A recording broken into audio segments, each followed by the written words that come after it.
Hey, have you heard about the Synod on Synodality?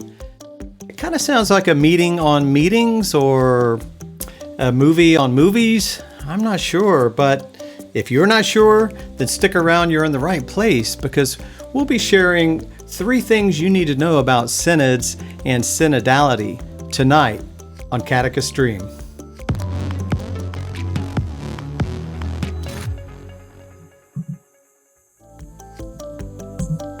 Well, hello and welcome to Catechist Stream, where we recognize and support the baptismal role of catechists. We offer, what do we offer, Deacon Matt? We offer We address current catechetical issues and support ministry, missionary discipleship. It's where we start to learn to swim upstream, Steve. It's where we're swimming upstream. That's right. Thanks, Deacon Matt, for bailing me out of that one. I almost blew it. I think I did blow it. But hey, welcome everyone to Catechist Stream. Deacon Matt?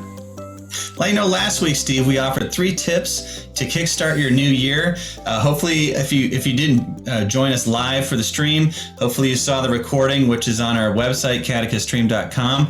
We want to know, did you make any resolutions this year? We'd love to hear about them. Please drop those in the comments. We also want to say hello to everyone on the show tonight. Last week, we had a gift card winner, $20 to Amazon.com. Shira Dawson. Woo-hoo! Thank you for all your comments. That's right. Good job. That's how you win gift cards on our show. You drop the most comments in the chat box. We tally those comments up, and then we announce the winner at the end of the show. This week, though, we're not going to have another giveaway, but stay tuned. More will come later. We're coming to you live. If you miss a live show, never fear. As I said earlier, we are posting the recordings on our website, catechiststream.com, and on our YouTube playlist, our Catechist Stream playlist, and on the Sadly Religion YouTube channel. Oh, that's a mouthful, Deacon Matt. Woo! Good job. Woo! Good job. Good job. Well, we're certainly glad that you're here with us tonight on Catechist Stream. We are coming to you from the Catechist Stream studios, and it's also known as the aquarium. So you might hear us talk about the aquarium. That's right. We've got an official name for our studio, so let's celebrate. And we want to see those comments in the comment box. So let us know what you think about the aquarium.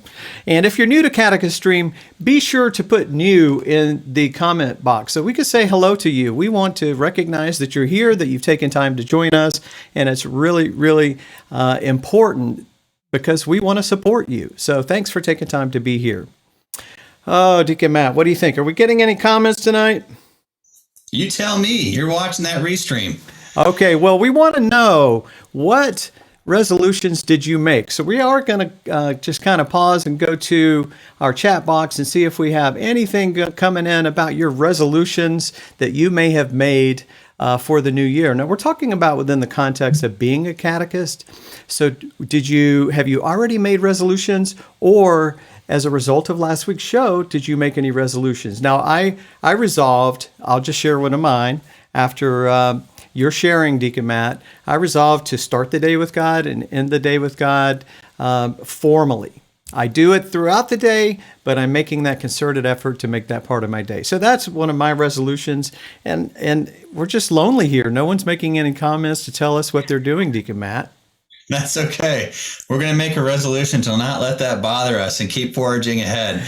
But if you didn't catch our 3P show, that's what it was last week. We talked about prayer. Steve just mentioned that, starting and ending our day with prayer. And then also lesson planning, some great tips from Steve on how we can be more effective with that. And then our final piece, Steve, do you remember what that was? Well, of course I do. But do you? That's the question. Engaging our parents. Yeah, that was it. That's what it was. Are there things we can do to more creatively, effectively engage our parents, not only in their kids' own faith formation, but also in their personal faith formation? Because if we can get them involved in their personal faith formation, we might have a better shot at getting them interested in what God is doing in their kids' life. Absolutely. And so as we move along, we want you to put any questions that you may have for us. Now, tonight we're talking about a big topic. So we're going to talk synod and synodality. And I was talking with my wife this week, not to embarrass her, Jennifer, but She was like, how do you spell that? And I was like, Synod. And she was like, okay, I thought I heard you say Senate.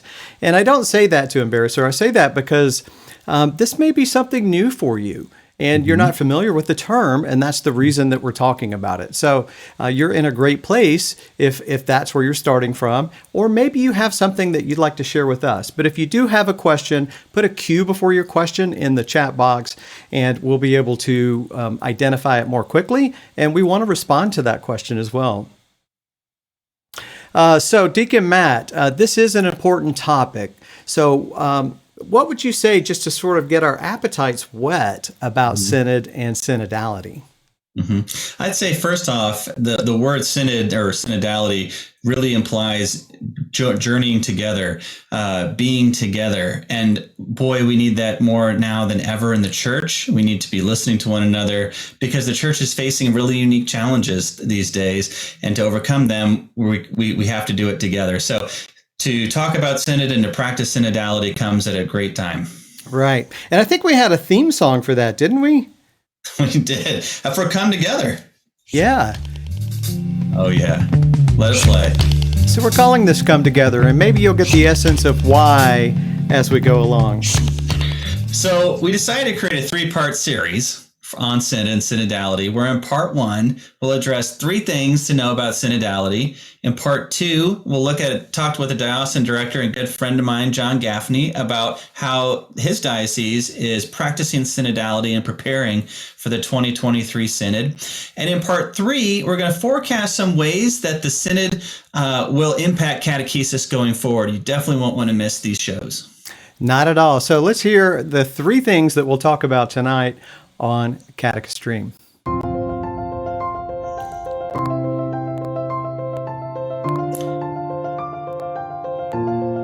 What does synodality mean? Why are we talking about this? And what is a synod?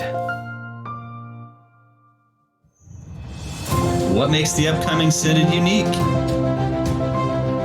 And we'll hear about all of this today on Catechist. Well, let's roll right into our first topic. What does synodality mean, and why are we talking about this now? Deacon Matt? So as I alluded to a little earlier, that word synod, that Greek word, really implies doing something together, journeying together. We talked like another good usage of that SYN prefix, syn, we find in the Gospels. Those Matthew, Mark, and Luke are often referred to as synoptic Gospels. That is, that they see together. And why are those Gospels referred to synoptically?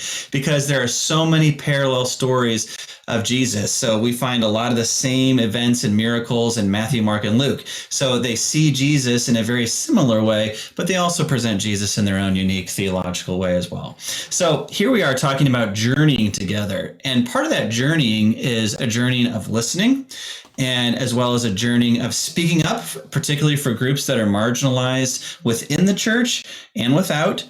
And why are we doing this process of listening and journeying together? Well, there are a number of challenges facing the church today that are just super critical and are having huge impacts on the shape of the church. First of all, the continued disaffiliation of Catholics, which has been going on now for decades, but is really kind of reaching a peak here. And for several, I think at least 2 decades now, we're losing Catholics at a ratio of 6-to-1. So for every one Catholic that's being baptized, 6 are leaving the church. And there have been a number of sociological studies done by Pew and by CARA and other groups that point out one of the primary reasons people are leaving the church is they don't feel spiritually fed and they don't feel connected with their believing communities. And that's a big kind of piece of synod. How do we do church together?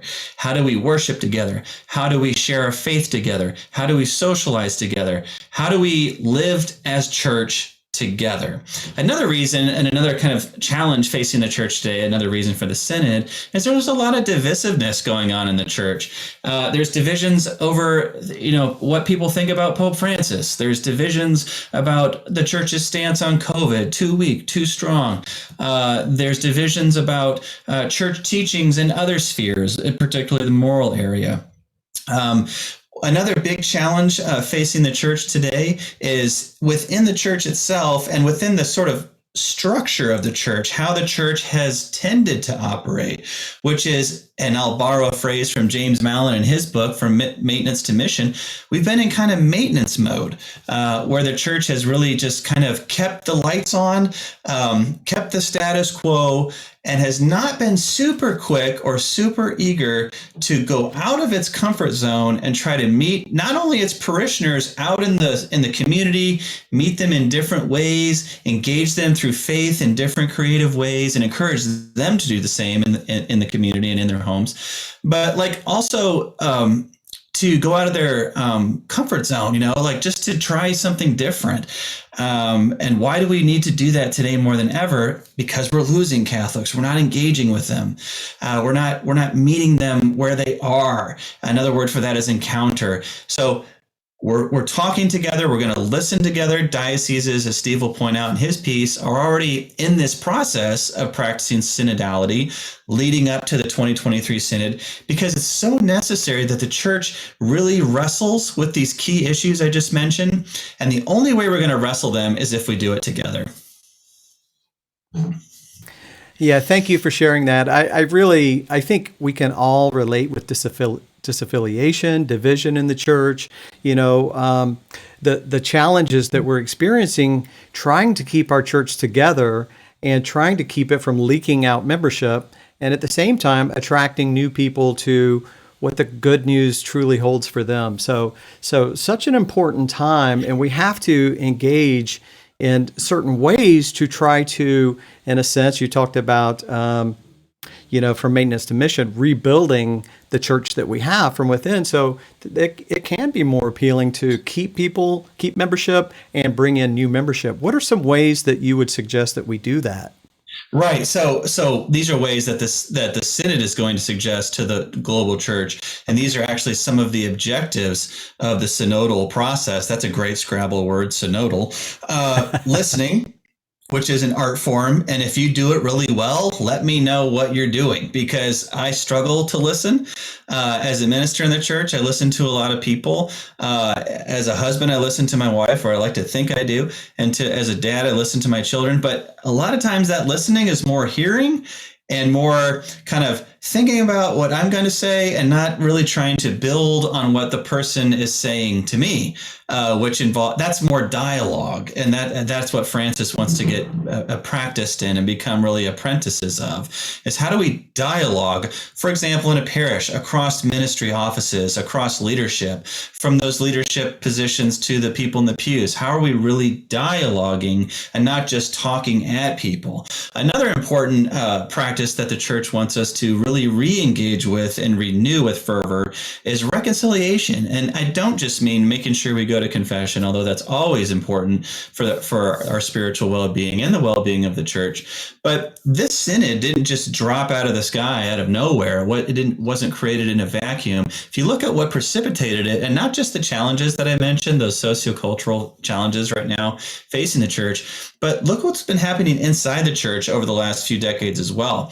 What's been brought forth has been the clergy abuse crisis, which really rocked the church to its core. And what else it did besides showed us that evil can really penetrate into the church when people don't practice virtue and aren't going to those sacraments, particularly the sacrament of reconciliation and drawing on the grace of Christ.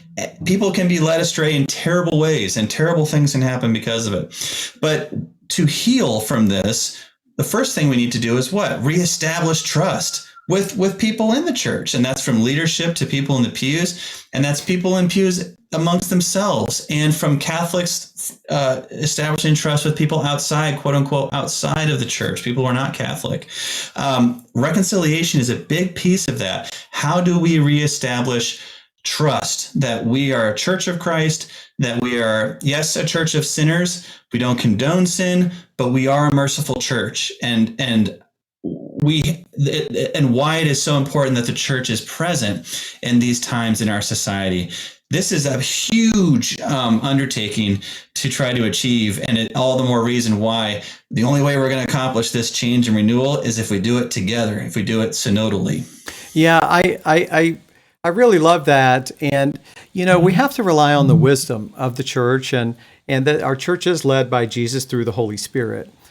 So we have to put a certain amount of trust in this process or system, if you will, that this will lead us to a better place. And as you were talking about listening and reconciliation and renewal, like it actually took me into the classroom. And whether you're ministering with children or adults, I think all of these skills, if you will, apply. That we're truly listening and dialoguing with those who have a question or maybe make an offhand comment. We don't want to get distracted necessarily from our lesson plan, but are we giving those voices the time that they deserve because they're people, and maybe there's something there that we can help with, and that might lead to a reconciliation, of heart and mind. Yeah, and I love that you saw granular application of these words: listening, reconciliation, renewal. And again, the synod didn't just drop out of the sky. There's a fertile context that precedes it. And one of those really rich documents from Pope Francis is The Joy of the Gospel, where he gets in the nitty gritty into the minutia of church life and wrestles with things that are a challenge to renewal and reconciliation, like gossip among parish staff, gossip among parishioners, lying, and the kind of toxicity that can permeate a congregation with the spreading of false truths, clericalism, priests and deacons and bishops who have the wrong idea about what it means to lead and see their offices as rooted in power and prestige rather than in the humble service and charity of Jesus Christ. But these kinds of, and another one I really love is complaining and whining, which I know I do my fair share of. But in The Joy of the Gospel, in a papal document, for the first time ever, we saw a phrase or a term like sourpuss. Saint Francis, he's not a saint yet. Pope Francis said, "We don't need any sourpusses in the Catholic Church." I think that he's so in tune with the human person and all of its foibles, and he knows what goes on behind the scenes in parish leadership and also in the pews. And so this synodal process really isn't this pie in the sky thing. It really does dig down into the nitty gritty in the hope of reforming the church. And I'm just going to make just a comment that this discussion has reminded me of, and I'm not sure how many of our viewers work for the church or are volunteers, but when I took an official role as a youth minister in a parish, I thought this is going to be like heaven on earth.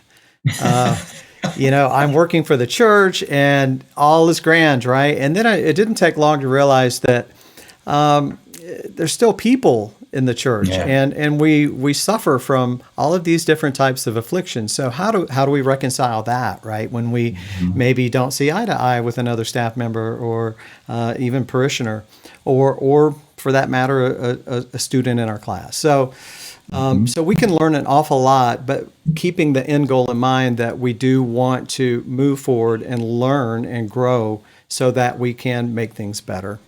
Well, let's take a moment to check the chats. Now, I'm not seeing any activity, but after all of that conversation, I just wonder if there might be some sort of conversation that we could engage with you about. So did any of that spark anything in your mind? Any stories that you can tell? We would love to hear those.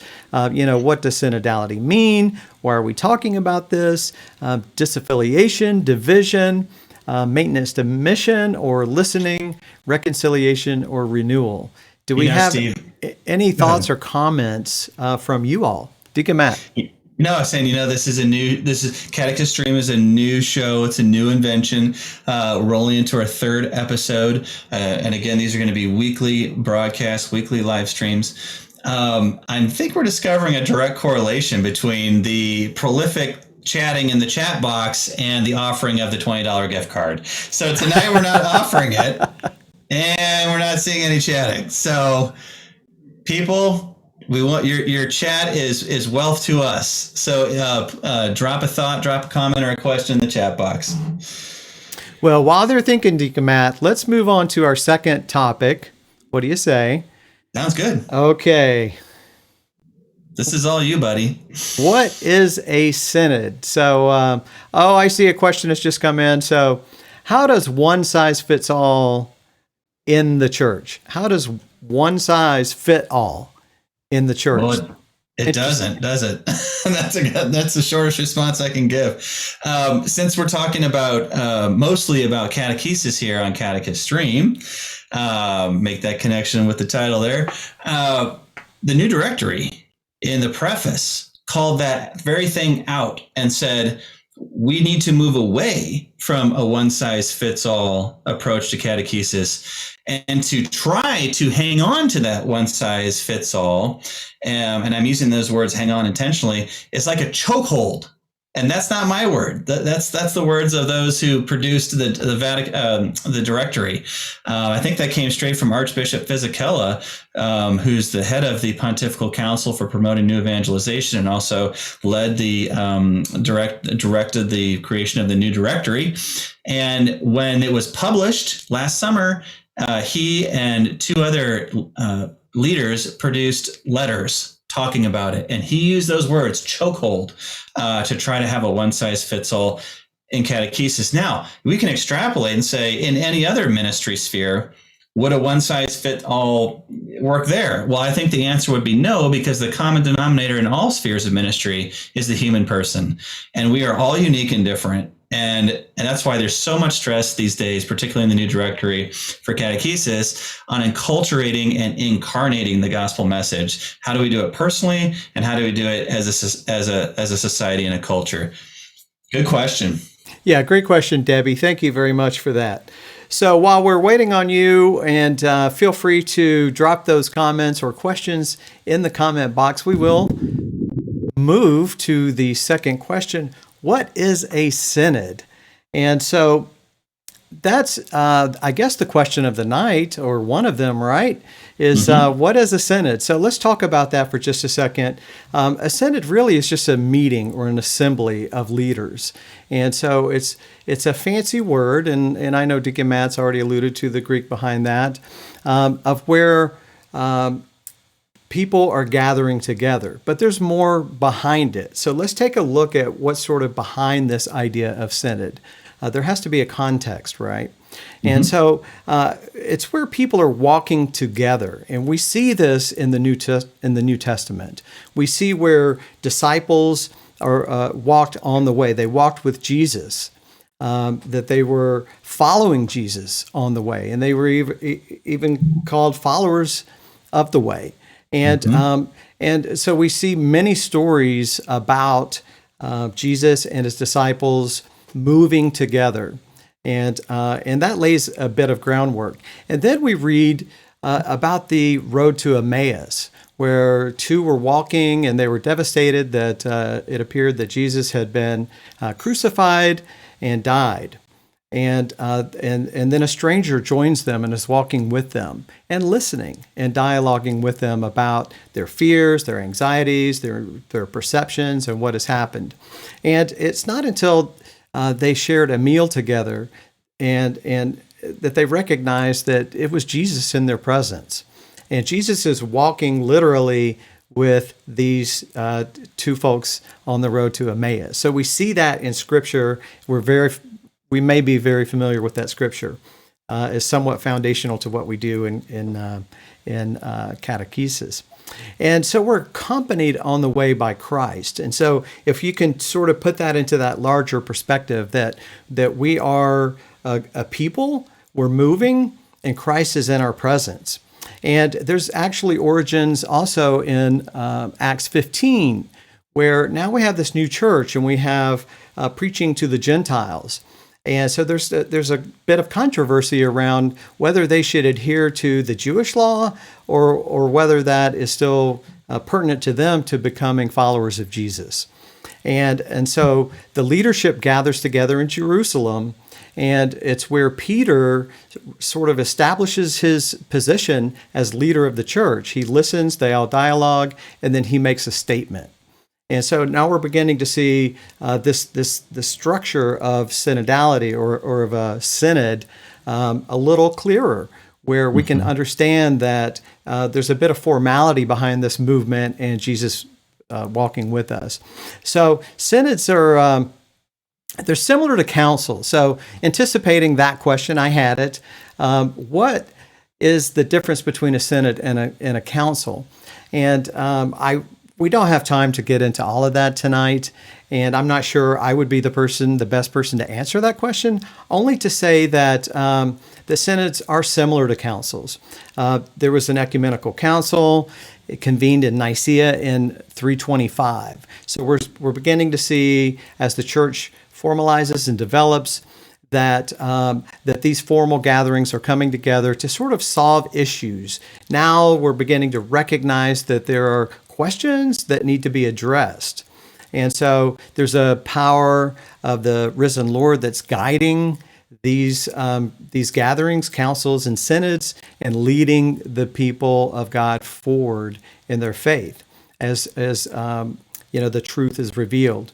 So ecumenical councils were held through the first millennium and continued in the second millennium. The Council of Constance, is that how you say that, Deacon Matt?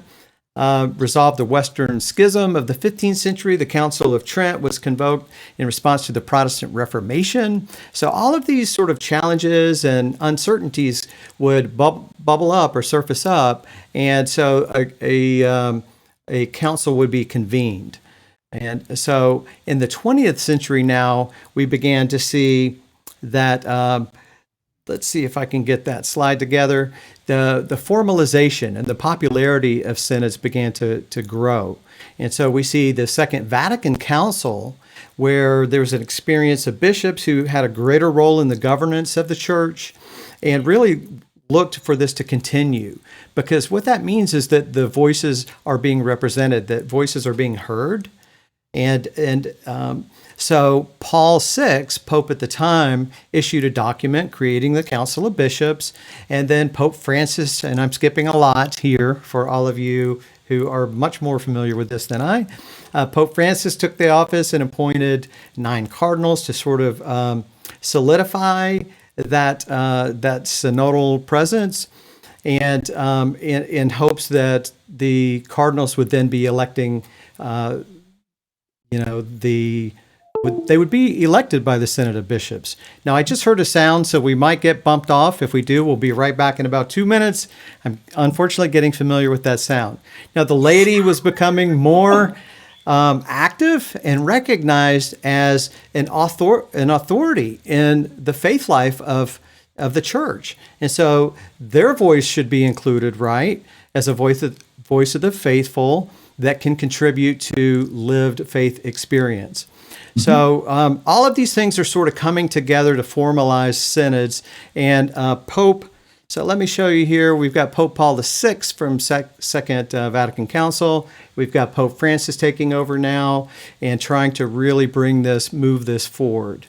And Pope Francis has been doing a lot of movement and trying to formalize and help this synodal process develop.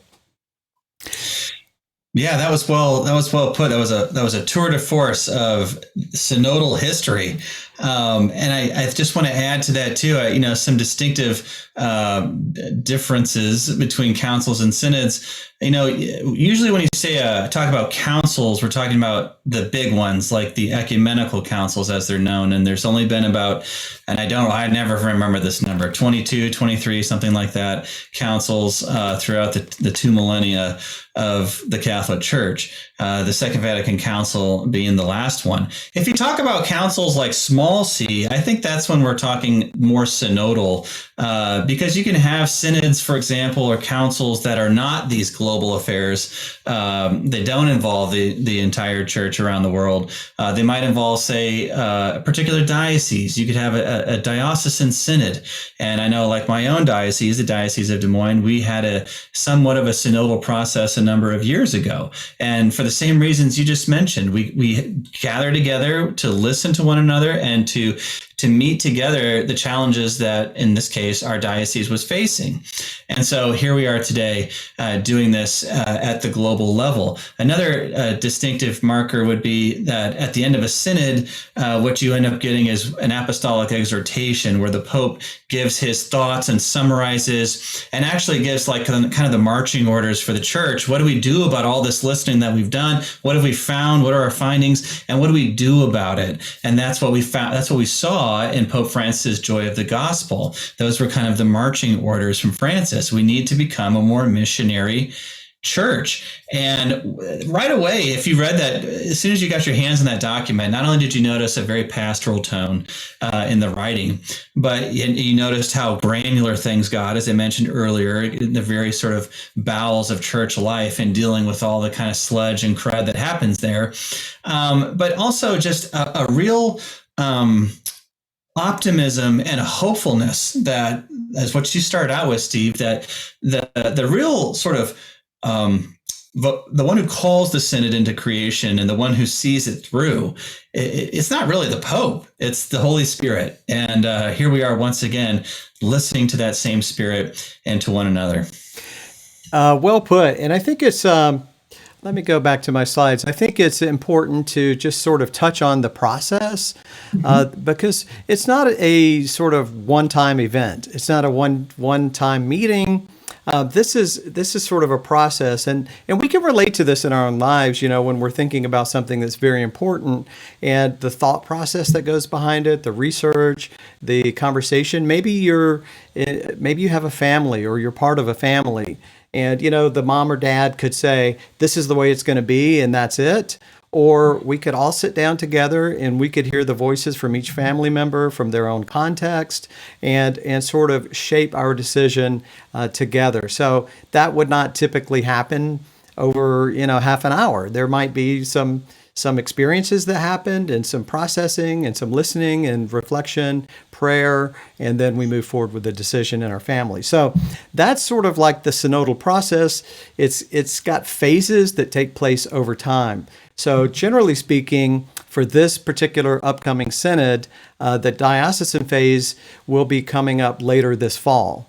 And then we move into the continental phase and then the universal phase. So it's a down-up approach if you look at these and you recognize that this begins in our local area, our local region, if you will, where dioceses are listening to their parishes and their the faithful from those parishes. And we're gathering information, and a document is going to be sort of worked and reworked and moved along throughout the process. Then we take all of that information and move to the continental phase, and then that listening takes place, and they're discerning what they're hearing and updating the document, which it moves to the universal church phase. And so that won't take place until October of 2023. So we've got we've got 3 phases and a lot of work that goes before those and after those to sort of conclude the synodal process. Yeah, and don't forget that this is a 3-part series on synod and synodality, and that in our next show on the 31st, next Monday, we're going to have our guest, John Gaffney, Director of Evangelization and Catechesis for the Diocese of Des Moines, talking about the synodal process in his diocese and mine, and how that's going and what the impact has been and what the hopes are for it. And, as we break for engagement, Steve, one of the things that I can't help but think is that this synodal this experience of synod and synodality will be remembered as much for the journey as for whatever this produces, as far as like a document from Pope Francis after the 2023 synod. Like, this is one of those experiences of, the journey is really is what it's all about, and that's what we're doing right now, is getting into that experience of listening to one another.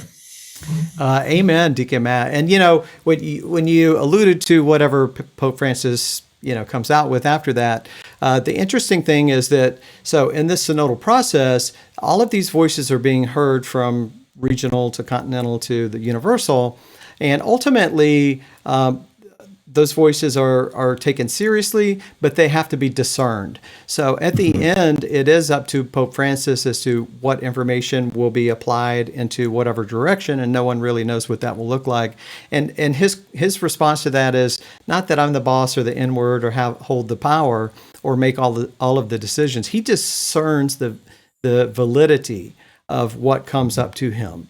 So through these documents. So that's sort of how the conclusion will end up in his lap, but he doesn't look at it as, then I'm going to do whatever I want to do, like maybe I might do in my own family. He discerns that information and decides where to go. Well, I saw a couple of chats that did come in, and let me see if I can share those with you. Someone says, let's see what it says. I've been thinking about how to present the synod process to my middle school students, and I teach in a Catholic school. So what are the questions that will be asked? Want to get a youth voice. So I think, number one, that's important. We're already interested in listening before we speak, right? And we know that's a good practice. How would you respond to that, Deacon Matt? So we're going to drop a link in the chat box, I believe, after the next segment here, the next topic. And in that link is another link to what's called the Vatimikum, which is a Latin term, a phrase that literally means "go with me." And what the "go with me" is a little handbook. And in that handbook are questions that the church is asking us to discern and to ask the people in our sphere of influence. So that can give you those questions to consider. Yeah, what can we do? And I think the first thing, and this is what kind of an early step in the synodal process and practice, is to call those very things out. And so speaking out is actually one of the objectives of the synod. That's how it's labeled, speaking out. And we could put another term on that, advocacy. How are we advocating?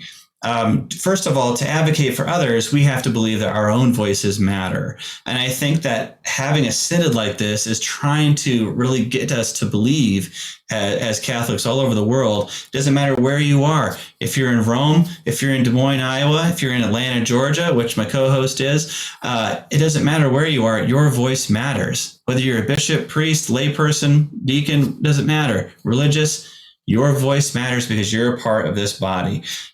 So that belief has to get reinforced and reemphasized. And the fact that we're doing the synod is really helping that. But then we have to believe that someone's going to listen to our voice. And that's where that listening piece comes out in the synod. We have to really believe that because we say something, it's going to matter and someone's there to hear it. Someone who can also help to do something about it. And then finally, and this leads me to my last point, and this is another objective of the synod, co-responsibility. So listen to that flow that we just laid out there. It kind of leads up to this. And I have to know that my voice matters. So I want to speak out. I have to know that someone's there to listen, that can help with whatever the needs are that we're identifying and advocating for. And I have to be willing to work alongside to make those, to meet those needs. And that's the co-responsibility piece. And there again, very practical example. In a former parish of mine, we did everything by committee. And on the one hand, that's a great thing. It can be a really good sort of approach. You know, it's very organized, that's for sure. You even had an org chart, right? Here's our welcoming committee and our invite committee, hospitality committee, liturgy committees. We had all kinds of committees. But the downside of committifying, and that's not a word, everything that you do in a church is that those who are not on a committee, what's reinforced to them is, it doesn't really matter what I do. It doesn't really matter if I show up, get involved, speak out, advocate, listen, because I'm not on a committee. So the synod is trying to level the playing field. It's reinforcing that our voices matter, reinforcing that the church and its leadership especially, and the Pope especially, is listening, and that is calling us to consider and discern our level of responsibility to make the changes in the church that need to be made. It's a huge effort, huge undertaking, and it's one that's rooted in our call to baptism. This is not an ordination thing. This is not a clergy thing. This is not a parish staff thing. This is, if you're baptized, you're a part of this body and you matter. So let's get moving together. Let's go moving. So speaking of moving together, what has this sparked in your mind? What questions have surfaced for you? Because we've talked about a lot tonight, and we're just in part 1 of 3 parts on the Synod series. So what questions do you have, or what suggestions might you have for other folks who are either live here with us on the stream or will watch the review of the recorded stream? What sort of advice could you offer, or what questions do you have for us while we're still here together? If you're watching the replay, you can always put a question in after the fact, and we monitor those, and we'll get back with you. So if anyone has any comments or questions that they'd like to share, go ahead and let us know while we're still here together. I do see that Debbie had put in a link to catechesis, and so good. So go and check out that link, and you can hear the podcast that Deacon Matt referred to, and all of the other ones. I think there are dozens of episodes now, so that you can go back and hear from clergy all over the country and touching on some of the challenges, but solutions, initiatives that they've taken to help to build the kingdom. Yeah, thank you so much for calling that out. That has been a terrific ministry. I'm really calling it a ministry to be involved in. Catechesis, listening to bishops, priests, deacons, and now in year 2, we've widened the scope of our guests. We're including lay ministers, lay experts, academicians, and very excited about where that's going. I want to throw out for food for thought and to really try to ratchet up the engagement a little bit in the chat box. You can chat about whatever you want. That's fine. We can certainly do that. I would like to take a question right out of the preparatory document of the Synod, though, and it's on the topic of listening, and I'd love to get your responses to this in the chat box. And here's the question. So, to whom does our particular church, this means your parish or your diocese perhaps, to whom does our particular church need to listen to? Who do we really need to be listening to right now as a church? In order to do what? Maybe it's in order to heal. Who do we need to be listening to? In order to change in healthy ways, behaviors, who do we need to be listening to? To re-engage those that have left, who do we need to be listening to? Such a good question. Yeah. Go ahead, Steve. I was just going to say, such a good question. And so many, it's from specific people to everyone, but to be more specific, who do we need to listen to? Is it my neighbor? Is it another committee member? Is it the average parishioner? Is it the one that's not at Mass? And how will we listen to them if they're not there? Yeah. And here's the real kicker, if I can just add this a little bit, and this goes back to the objective of the Synod of co-responsibility in the mission. What am I going to do about this? Right. So let's say, for example, I identify, and by the way, this synodal practice isn't just within the sphere of parish proper, but within the sphere of our homes, right? Which are those domestic churches, which really should be those primary synodal experiences of journeying together, growing in the faith together, fighting and struggling together, and hopefully reconciling together. Really, this synodal process, I think, is very familial in that regard. There's so much about family life that feeds into what the church is asking us to experience and practice right now. But what are you going to do about it? Let's say it's I need to listen more to my spouse, or I need to be listening to my child, or I need to be listening to that person at work that drives me crazy and I don't want to hear one more word from them. What are we going to do about that? Yeah. That's the real question here. That is the real question. And we've got some comments that are coming in. So good job, Deacon Matt, in getting those wheels turning. And as you're thinking about that and typing, I want to address a couple of questions and comments. How long will the Synod take? Is one question. Greg Schweiker, thank you for the question. Well, let's see. We know that the universal meeting will be taking place in October of 23. So from at least now, and it's already been underway. So it's a multi-year process, and then afterwards, the Pope will be praying and discerning and coming out with more information.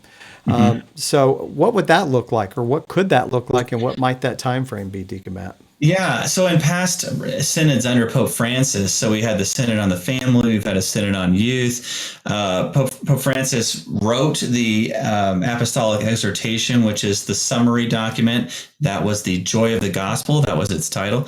He didn't call that Synod. That was the 2012 Synod on Transmission of Faith and New Evangelization. That was under Pope Benedict XVI, but Pope Benedict had resigned, and the Synod was in process, and Francis took over, and therefore took over the charge of writing the summary and kind of those marching orders, as I mentioned earlier.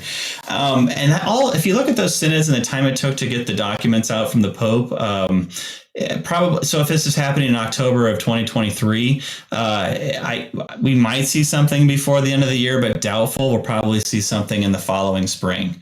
Yeah. So a multi-year process for sure. Debbie Krasnowski is saying the parents of a lot of the kids in my classes are some who have left. Sending their kids to faith formation is often the only interaction many families have with the parish or the church. And I think that's a strong observation, is that it's challenging because, but isn't it interesting? There's something still there. If parents are not really attending or living the faith life that we might hope for them, but their children are still attending, there must be something there that's keeping them hanging on, right? So we have an opportunity. Yeah. We have an opportunity with them. So thank you for sharing that, Debbie. She also says, I think listening can even go back to Teresa Crow's comment, children in the classroom, right? What can they do to be heard or make a difference in their school? So wonderful. That one of the things that Deacon Matt and I really do want to get across in all of this information is that this is so practical for us, and as catechists, as parents, like Deacon Matt stressed, in our own families, we can take this. This isn't just a leadership thing, and we look at it and there's a book or some statement that follows a letter, and then we move on with life. We can actually take this and apply this. So, so very, very good insight there, Debbie. Thank you for sharing. I want to add, too, going back to the context of the children or youth in the classroom or online, wherever we're catechizing. Remember on our last episode, we talked about, or 2 episodes ago, we talked about casual catechesis, that new phrase from the new directory on catechesis. But thinking about young people today, and I'm reminded of Bishop Caggiano in Bridgeport, and he's the chair of the subcommittee on conformity to the catechism. Wonderful guy, great heart, a huge heart for catechesis and for youth, and really desirous of their formation, and very passionate about wanting them to encounter Jesus, because we are losing those youth in big ways. So by the very fact that we create spaces, maybe we call them synodal spaces or whatever we want to say to connect, more literally with the synod, but anytime we're creating spaces to listen to young people, that is very empowering. And one of the things Bishop Caggiano has always said is he's found that young people today, a lot of them don't even believe that they're worthy of love or that they're capable of loving others. This fundamental part of being a human being is being challenged. At least that's how he sees it. And he's talked about it at length in a number of different books and homilies and addresses and so forth. And I know what he's talking about. I see some of that in my own diocese too with young people. And if we, just by virtue of creating a space, a synodal space, a space to listen to them, that is a one step towards affirming that they are valuable, they're worthy and worthwhile, their words and voice matters, and that they are loved. And they're not just loved by us, but they're loved by God. And just a simple act of listening can ignite all of that. So thanks for bringing that up, Deb and Teresa, and connecting that with the youth. Absolutely. Well, it looks like we're coming to the end of our time tonight, Deacon Matt. We talked about what synodality means. We talked about the synod and what that means, how it sort of has been enacted over time and grown as a process, and even in more recent history, how this has developed to become so important to us in our church, and what makes the upcoming synod unique. So we had an impromptu intermission for you to grab some more popcorn, and I just kept talking. you just kept going the whole time. So The whole time. that good for you. There's a lot of information. We could talk about it all night, but unfortunately, we've reached the end of our time. So we want to let you know that we want to listen to you. So let us know what you'd like to hear more about as we plan our future shows. We'll take that into consideration. Be sure to drop that in the chat box, and we will take that. We got a couple of suggestions last week, which we've added to our list. So thank you very much for that. And what else do we have, Deacon Matt? Well, don't forget to check out, I mentioned this earlier, but catechiststream.com. So our show's website, check it out. We've got our live streams that have been recorded or posted there. You can leave comments there, and we will definitely monitor those and get back to you, as Steve said. And by the way, you can also find out more support from Sadlier on social media. So check this out. Yeah, check this out. I was just going to show you really quickly. We've got our on-demand streams on the Catechist Stream website. So you can go back and catch any of the episodes that you may have missed from the past. So from our pilot show to episode 1, episode 2, and we'll have this one up by the end of the week. So definitely get back with us and go back and listen if you have time. It's available 24 hours a day. So let's move on into our social media. We've got a lot of information for you. A lot of great resources.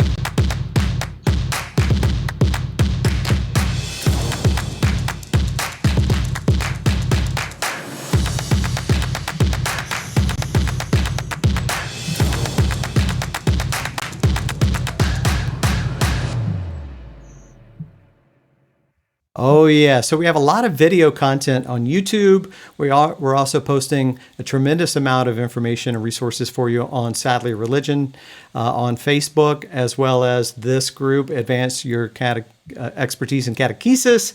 And so all you have to do is just follow us. Follow us on Facebook. And there it is, and subscribe on YouTube. You can just go to either platform and search for Sadly Religion and find us. And be sure to click the bell and then all, and you'll receive notifications when we post new information for you. So we are grateful for that. If you found value in tonight's show, be sure to hit the like button for us, or give us a heart. Show us a little love. Like us, love us. We'll take it all, and that helps this to actually Show us some love. Be shared with other folks so they can find this too. So we appreciate that. And we want to thank you for joining Catechist Stream live tonight, or for watching the replay. Thank you for what you do to share the good news of Jesus Christ. And we pray that this is a support for you as we swim upstream. We know that sometimes this is not the most popular information that especially children want to hear, some adults. And if you've enjoyed Catechist Stream, share it with someone else. The way that this will grow is if you tell someone else about it, and that you did find value, if you did, and invite them to join the group and to participate in Catechist Stream. We'll be grateful for that.